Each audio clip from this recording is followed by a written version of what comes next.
If you're a runner and you've experienced changes in your pelvic floor, you may be wondering if there's anything you can do about it. And there may be some myths or misconceptions that you've heard that make you think, there's actually nothing I can do about it and I'm going to have to put up with this for the rest of my life. Well, I'm here to tell you that you don't. So who am I first of all?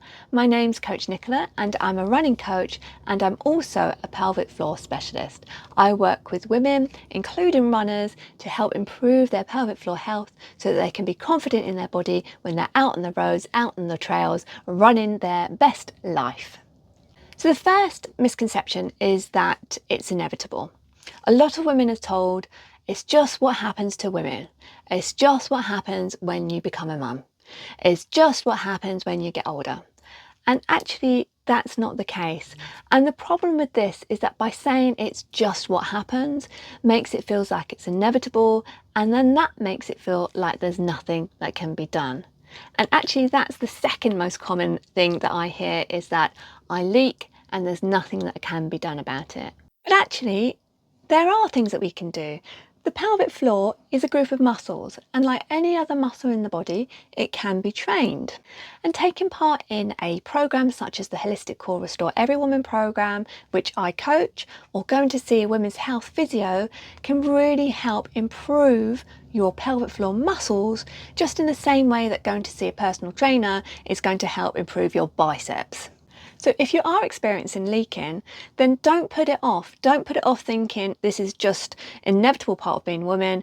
It's nothing we can do about it. Go and see someone, because the earlier you can see someone means there's less years of your life putting up with leaking, putting up with feeling uncomfortable, putting up with embarrassment. Issues with pelvic floor can really affect your quality of life. It can stop you from running. So do something about it now and be confident that there are things that you can do about it. The third most common myth is that if you leak, all you need to do is pelvic floor exercises. All you need to do is Kegels. But actually, doing more might not be the right answer for you. So it's not always having weak muscles that cause leaking. Sometimes it's because our muscles are too strong, that we hold too much tension in our muscles, and that can also lead to leaking.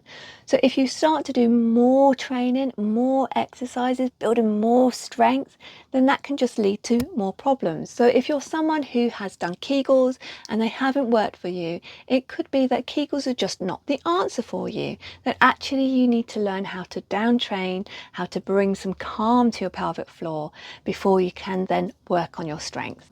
The other myth is that peeing when exercising is a sign that you're working really hard. But actually, all it's a sign of is that your pelvic floor isn't ready yet for the load that you're putting on it.